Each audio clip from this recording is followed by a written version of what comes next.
sunrise, ride the Navajo Indians, greatest of all Indian tribes who inhabit the Santa Fe Southwest. They occupy America's largest Indian reservation, 25,000 square miles of an arid but grandly beautiful country. On horseback, in wagons, or on foot, but always in picturesque costume, they wander this weird land. Some of them are always on hand to welcome visitors as the train comes into Gallup, New Mexico, the nation's Indian capital.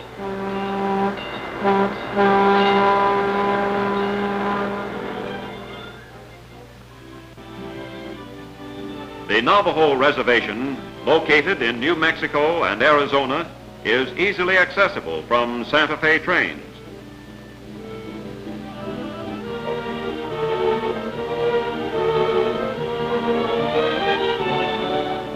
The city of Gallup is gateway to this vast, primitive land. Far from being the vanishing American, the Navajos are on the increase and number upwards of 50,000. They lead a somewhat nomadic life, roaming the same mountains and deserts their ancestors knew so well. Visitors are always welcome. Seen from your lips, typical of the scenery near Gallup.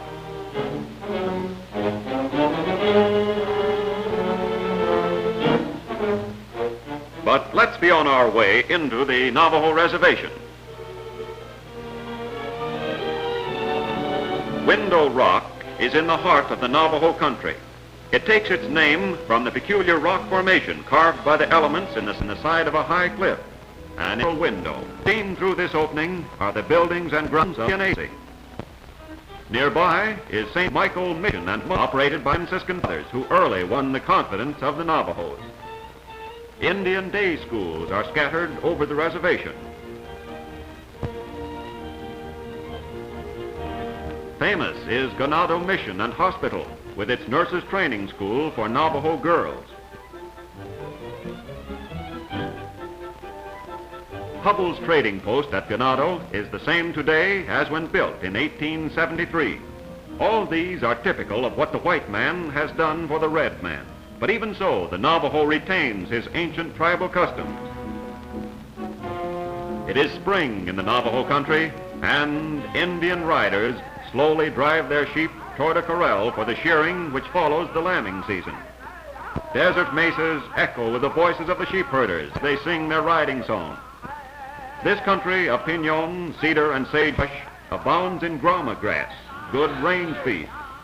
Sheep are important to the Navajos. They eat the meat, use the hides for clothing or beds, the wool for blankets or rugs, and the flock itself as a medium of exchange. One flock like this may have many part owners. Children and women usually tend the flocks. You will see them on the coldest days, loyally watching their sheep. Sheep corrals are made of dried wood. When a child is born, its parents present it with 2 or 3 lambs, and thus a new flock is started. The lambs become pets, and the child a sheep herder.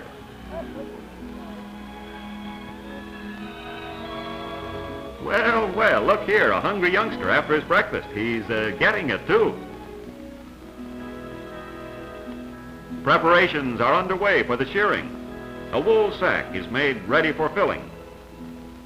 Little lumps of wool are tied into corners of the sack to facilitate handling. When full, the bags weigh 300 to 400 pounds as they hang in this simple frame. To the Indians, their economic bag of gold. Indians love brilliant colors, as we can see from this brave's shirt. Rushing excitedly from a small pen, the sheep seem to delight in eluding their captors. But once caught, they are peaceful victims and seem to enjoy the ordeal of being sheared. In early days, shearing was done with thin can tops sharpened on sandstone. Today, modern shears are in use, clipping the wool that is the chief economic product of the Navajo tribe.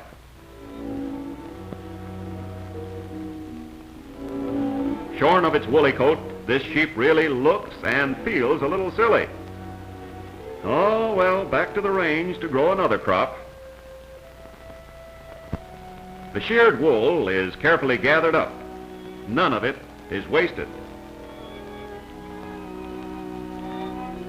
It is then packed in the long sack and is ready to head for market. At shearing time, relatives and friends gather round to help with the work. They get paid with wool and plenty to eat.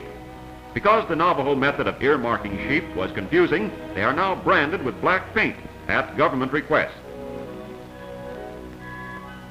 While the wool sack is being filled, it is stomped down in this manner. Coarse wool, specially selected, is picked out by the women for use in weaving done on the reservation. It is placed in a separate sack. And now to the cleansing department. The amole plant, a form of yucca, is dug up by the Navajos and used as soap to wash the wool. It also acts as a water softener, a hair wash, and has even found its way to the shelves of modern beauty parlors as a shampoo. After the amole root is pounded into a pulp on a stone by the women, it is used as a soap to wash freshly sheared wool.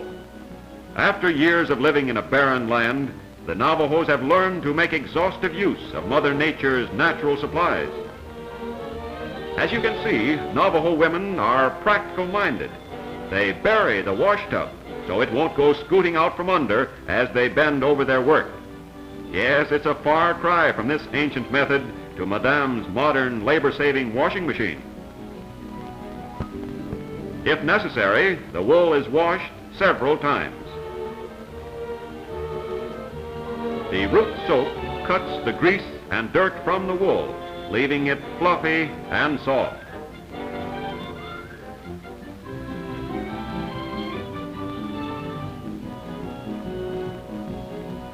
It is then spread out in the hot desert sun to dry.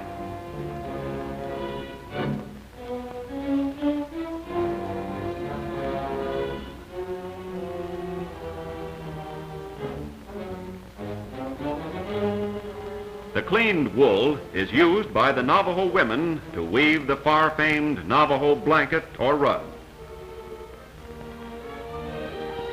It is carded laboriously in the old-fashioned way and then expertly spun on homemade spindles, much as Grandma Smith used to do it in the early colonial days.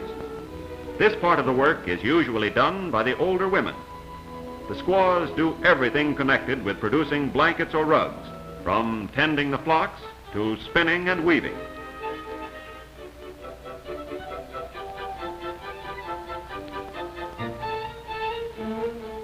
Grandma cards and spins the wool, making it ready for daughter who will later weave it.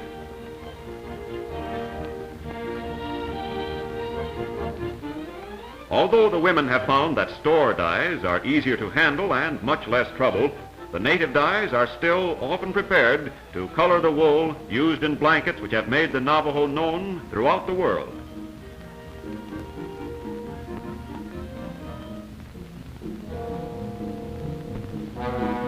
The loom is a crude homemade affair constructed by binding two crossbars to two poles driven into the ground. The pattern for any Navajo blanket or rug exists only in the mind of the weaver. She follows no set design, and so no two products are exactly the same. Yes, our old silly-looking sheep would feel a little better if he could see this beautiful rug into which his wool was going. And here is the portrait of a Navajo weaver come to life.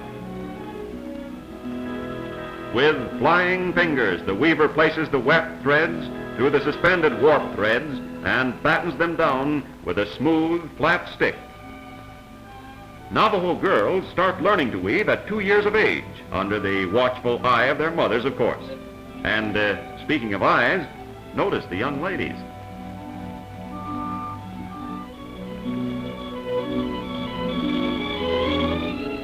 Many hours of labor go into the creating of a Navajo blanket or rug. When finished, they are brought to some nearby trading post and exchanged for food, clothing, and other necessities. Often, the weavers work on special orders received from white traders, expressing in this medium the finest development of their artistic instincts. There is an ancient Navajo legend that the earliest weavers learned their art from the spider woman. If so, they learned extremely well. At the slightest provocation, Navajos will gather to enjoy a feast. And here we see Indian riders bringing in cattle for the hungry family, relatives, and friends gathered to celebrate an Indian holiday.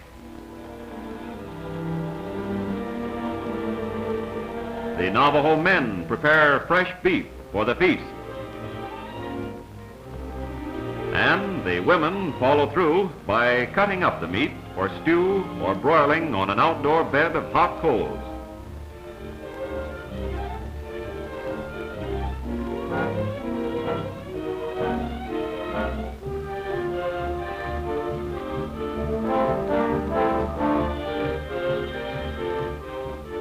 This broiler is ingeniously made from baling wire, but it serves its purpose well, and food is on the way. Here, the Navajos are preparing a beef hide for drying in the sun. They peg it onto the ground after stretching it. Later, it may find its way to a trading post for barter or be used for moccasins. Notice the skill with which this Navajo woman skins this hide off a sheep. The hide may be used for a bed or covering at night and has many other uses. Yes, indeed, this skinning takes teamwork.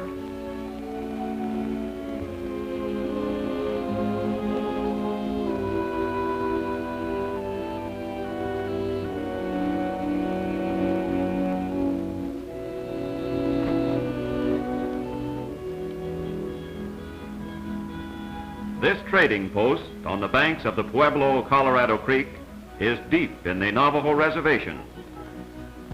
Trading Day for the Indians is a festive occasion when sacks of wool, hides, finished blankets and rugs are brought in by wagon or on horseback to exchange for groceries, velvet and calico, or many other necessities.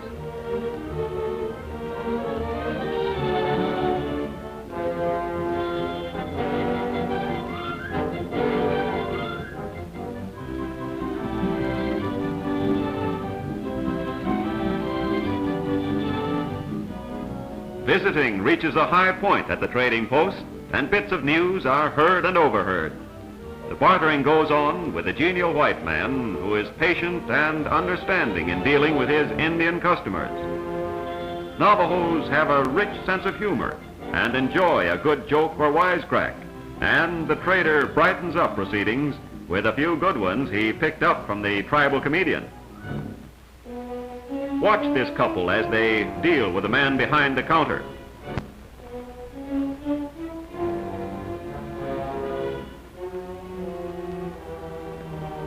And notice those sparkling eyes of the young Navajo woman as she gets what she wants.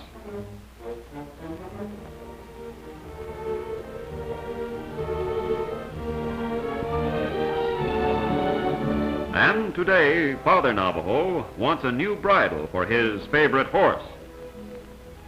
Well, looks a little loose around the ears, but I think I'll take it.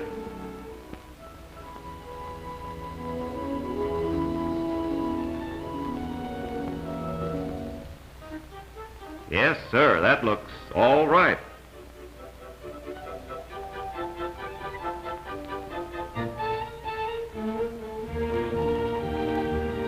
Well, that's about all for this trip. And so, done with their trading and visiting, and with groceries piled in their wagon, this Navajo family leaves for home to continue their ancient ways of living.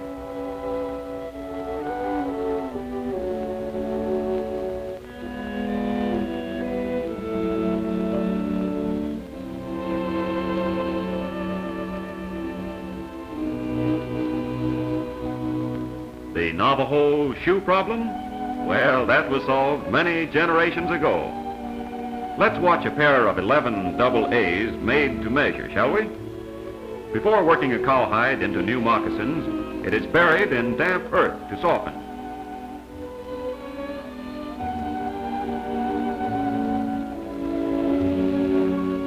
The hide is then pounded on a stone to facilitate handling. New moccasins last the wearer about a year with ordinary use. that little extra care now means comfortable feet for a long time ahead.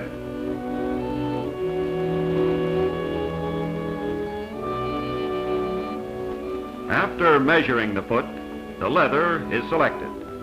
Cowhide is used for the sole, buckskin for the uppers. Navajo men are the moccasin makers. The pattern is cut with a practiced eye. A common jackknife and an awl are the only tools used by the moccasin maker.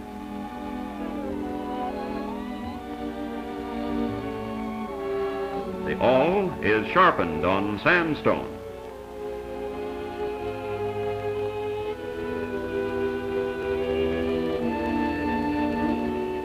Sinew of sheep or goat is used for sewing and usually outlasts the rest of the moccasin. No, you may not have your choice of a dozen styles, but you'll have a snug and a comfortable fit.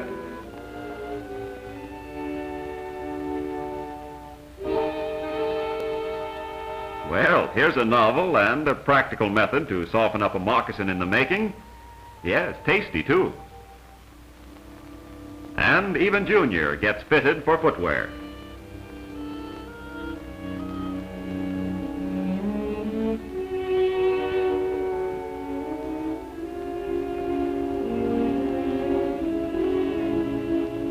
The Navajo attitude toward corn planting is one of veneration. The cornfield is a holy place, just like the home. The Navajo word for corn means that which you eat. The men use the digging stick or hoe, while the women follow, dropping kernels and using their feet to cover the planting. The corn planter digs deep to find moist soil. Care is used not to press the dirt too firmly, lest it stop the corn from growing.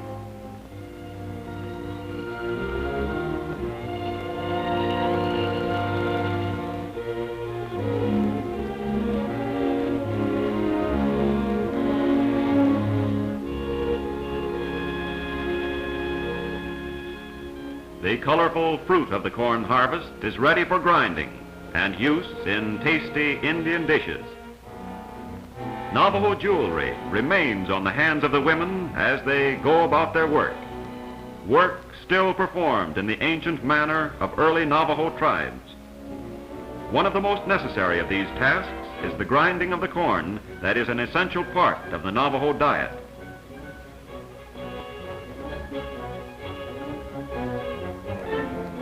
Say, any chance of getting a little cornbread?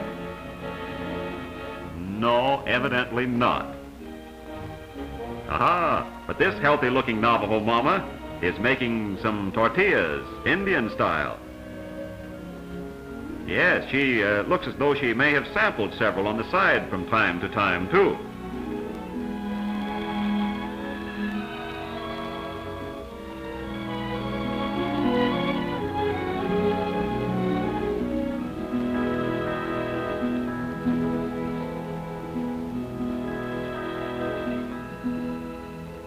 The Indian tortilla is actually bread fried in mutton fat. Most white folks like it very much.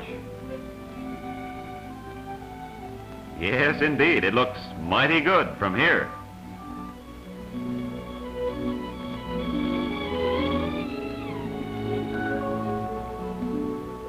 Practically everything Navajo women do, they do in groups, with the children playing around nearby. Here they are kneading bread, and still that jewelry remains on their hands.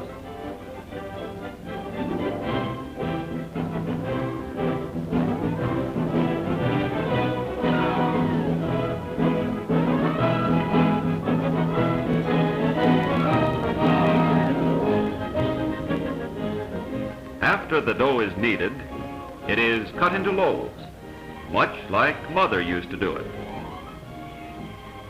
And, of course, this is an excellent opportunity to exchange news.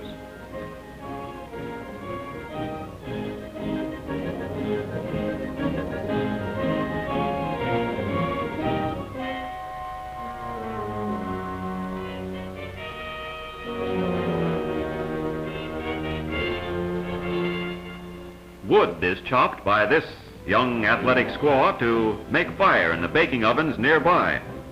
It seems Navajo women are always busy.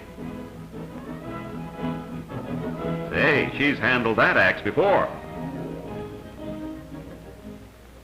A hot fire is built inside the bake oven and kept roaring until the temperature is right for baking.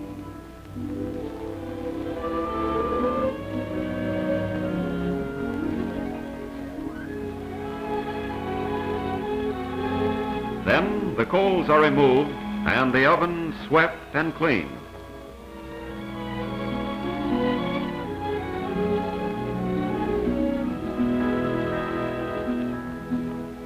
The loaves are placed inside the oven directly on the hot ground. Yes, large quantities of bread are baked each time.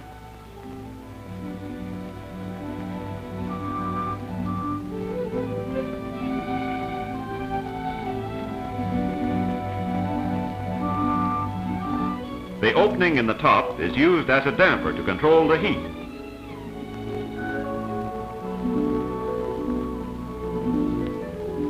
And here is the finished product, vitamins and all. With a little dusting off, it's ready for the table.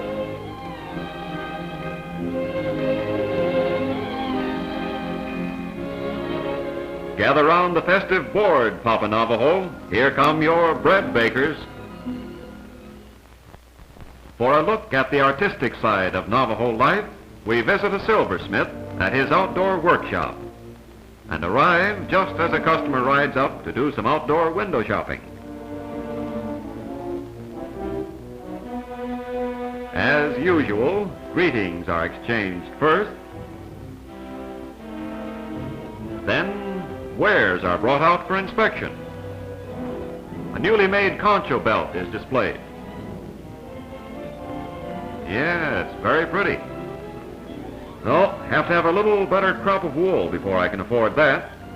And so on his way again. And as he leaves, let us move closer and watch the silversmith at work.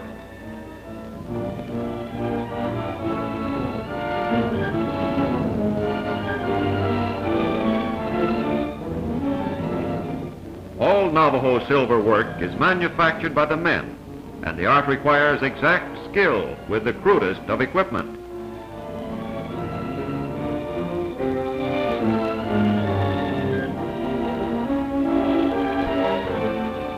The metal is heated and pounded. Then a sharp pointed tool is used to make designs of various kinds.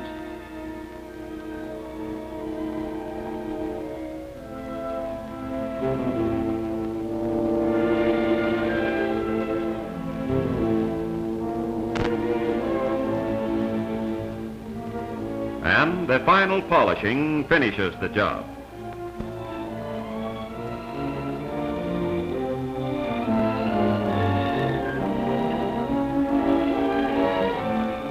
They create a wide variety of jewelry, including concho belts, perfume bottles, silver beads,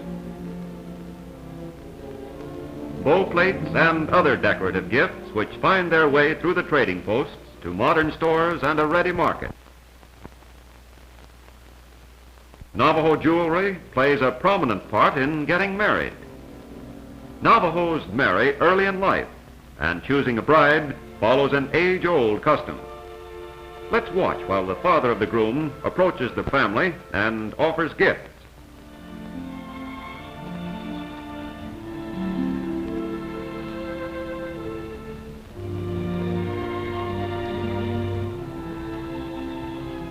His presents are actually in the form of barter for the bride, who sits shyly nearby with a handy shawl to hide her face in case she blushes.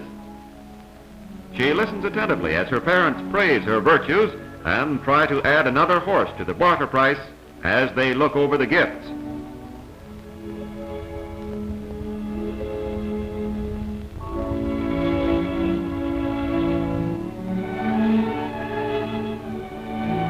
And yes, sir, she blushes as she finds out how valuable she is. Well, it's all settled when the groom's father agrees to add a few horses to the jewelry and then heads for home to tell his son of his newly won bride.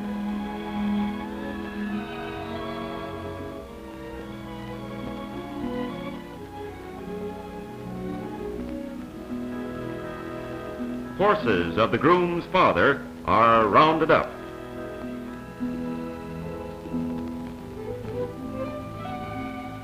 The bride's parents arrive to make a careful selection.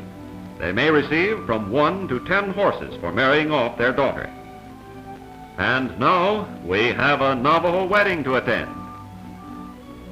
Even the barrel cactus is in bloom as everybody prepares for the wedding and the feast which follows. Among the preparations is the famous Navajo sweat bath. Stones are being heated in this fire to be placed in the sweat bath house. As friends gather from near and far to enjoy this unique Navajo version of a Turkish steam bath. The hot stones are placed inside on the north side of the bathhouse to ward off coughs and colds which are believed to originate in the north. Then several men enter to perspire and cleanse their bodies and remain inside as long as 20 minutes.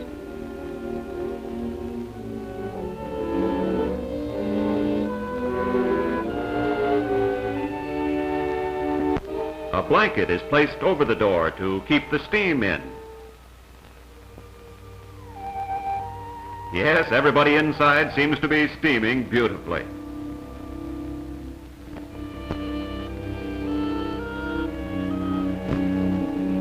Dripping wet, they come out of their bath clean and happy. Then shower their bodies with sand to dry themselves and sit in the sun before dressing.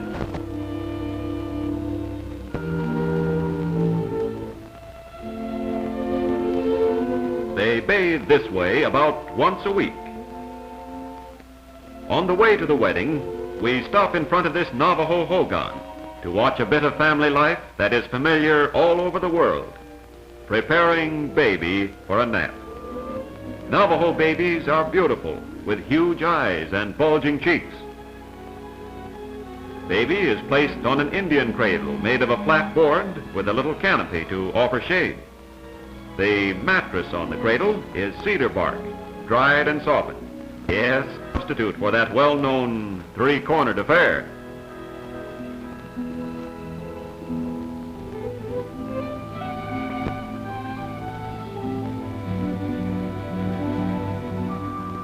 Next, he is laced securely in the cradle by loving hands.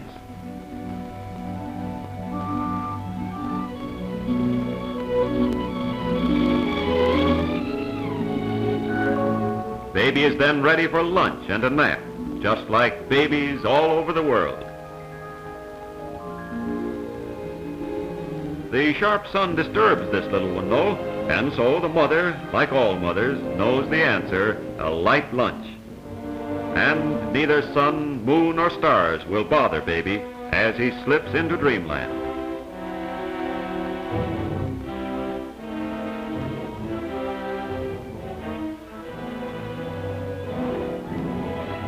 Navajo women, too, are fussy about how their hair is done, and a coming wedding is a splendid reason to use this open-air beauty parlor. Their hair shines from free use of the amole root soap suds. Except for very young girls, the hairdress is the same for all women and many of the men. After brushing, the hair is folded in a knot at the back of the head, then tied with white wool, which is wound securely around the knot to give it Navajo style, an hourglass form.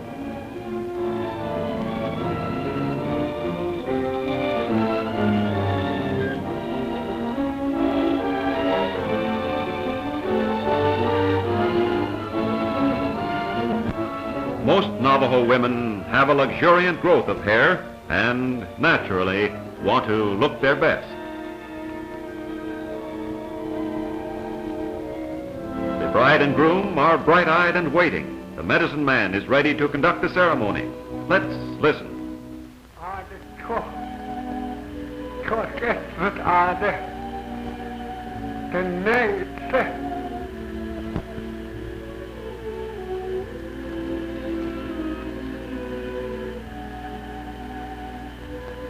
Nana, Sunny Nana.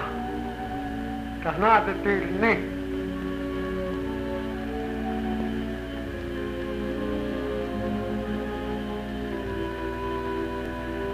Kat koten sila kojon, koten konejon, kat kotoha kse.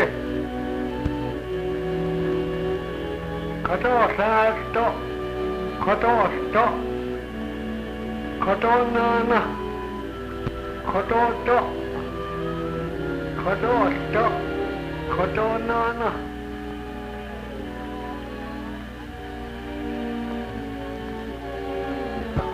Koto sekutassa ja katettiin sieltä jotokossa ja pelossa.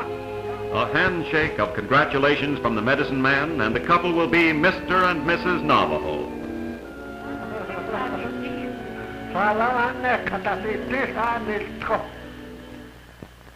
Since early morning, the women sing and frying a variety of foods for the feast that follows the wedding.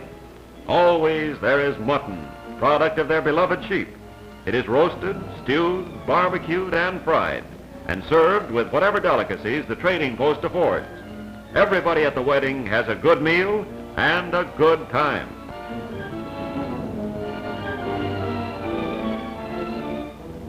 This is the medicine man's Hogan. When an Indian is sick, the proud and dignified medicine man is consulted. Here he is blessing his altar and praying in preparation for a healing ceremony which includes a chant and a sand painting.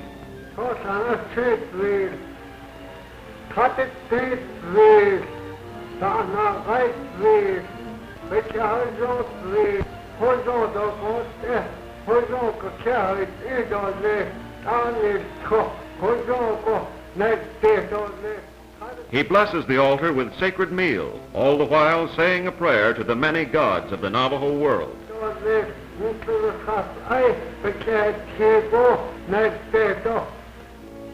And now let's go inside the Hogan and watch the sand painters and join in the observance of this ancient ritual. If a family is wealthy, one of the major chants may be given. Some major chants last 9 days and nights. The medicine man makes a considerable charge for his services, especially if he has a good reputation. It takes years of training and study to become a medicine man. There is no book to learn from. It is all handed down by word of mouth.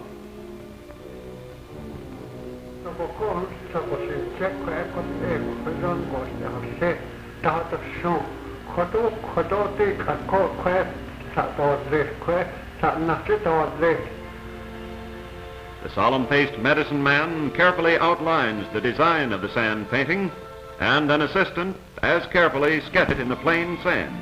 This is the start of a task that may take many hours, but must be completed before sunset.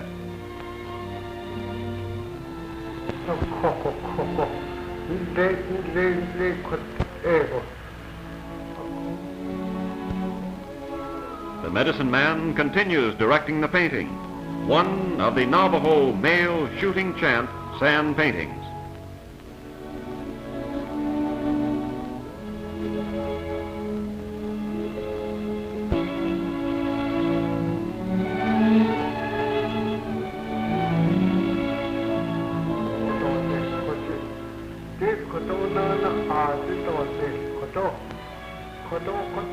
While others assist with the painting, one Navajo prepares the various colored sands used. He grinds and mixes the sand on a metate or grinding stone, creating colors by mixing different kinds of clay, sand, charcoal, and ground rock. These colors are carefully placed in bark receptacles until needed.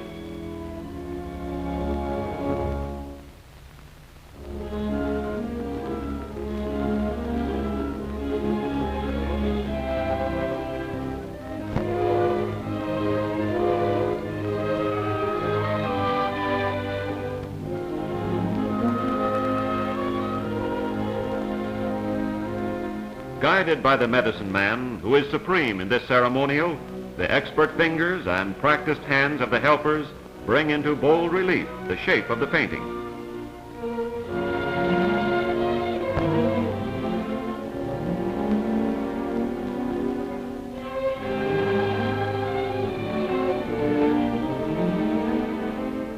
Now we recognize the center figure as representing the endless snake, within which, according to Navajo legend, the universe and everything in it exists.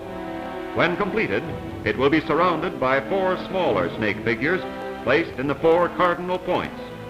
They represent the guardians of the endless snake, who himself lives on the edge of the universe. Navajos take pride in their worship and zealously protect their beliefs.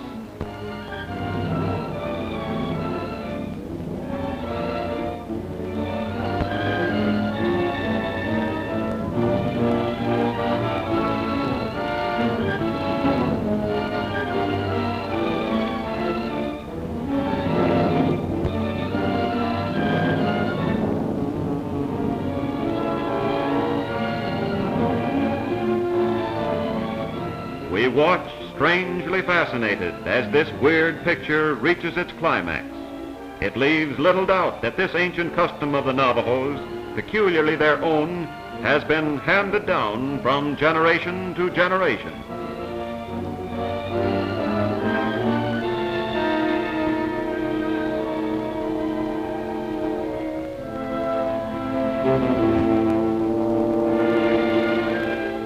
Here we find the medicine man, see, with the paraphernalia of his craft, his bundle or medicine bag, made of a wrapping of buckskin from an animal ritualistically killed, and contains all the things necessary for conducting the chant. Inside are prayer sticks decorated with feathers from a live eagle, rattles, stones, pollens, animal tissues, native herbs, ochres, and clays, many of them difficult to obtain. These things he prizes highly.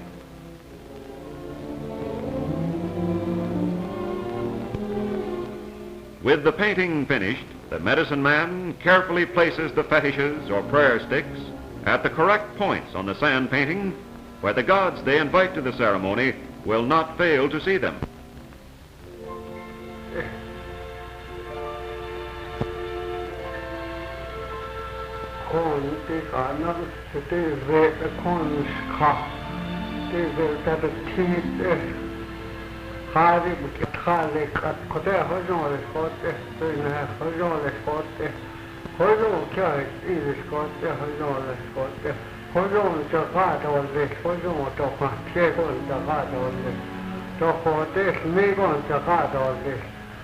The patient for whom the painting was created enters and sprinkles sacred cornmeal over the painting from east to west, from south to north, exactly done.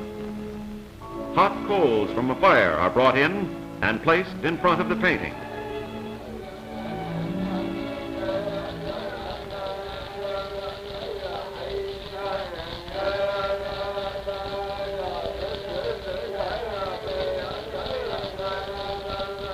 From an abalone shell containing dried and fresh herbs mixed with water, the medicine man dampens the tip of a fetish and anoints each part of the sand painting.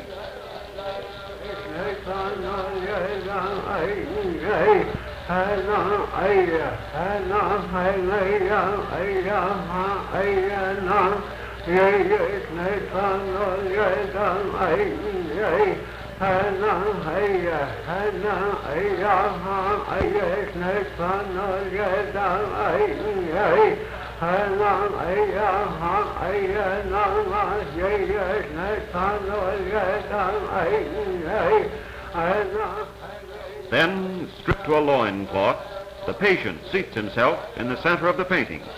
He always faces east. Each chanter in the Hogan holds a rattle from the medicine man's bundle. The rattle is rhythmically shaken as the chant continues.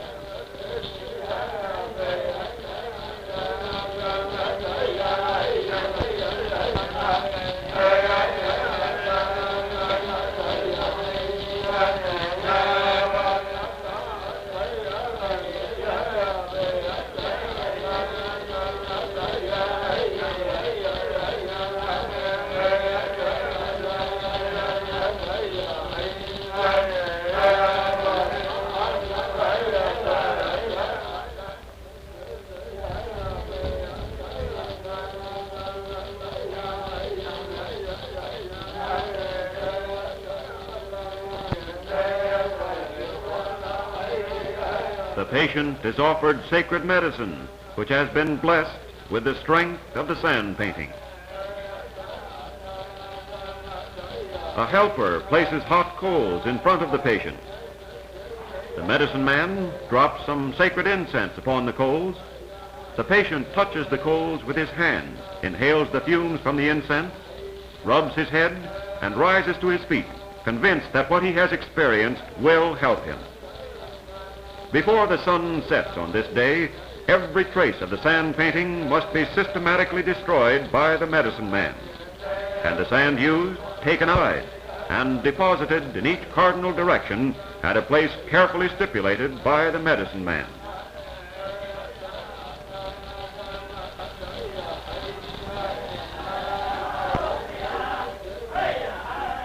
Homeward bound are the Navajos, ends our visit to their land. They ride in, silhouetted against the glorious southwestern sunset, riding down the trail, ancient and the modern, in a strange meeting place.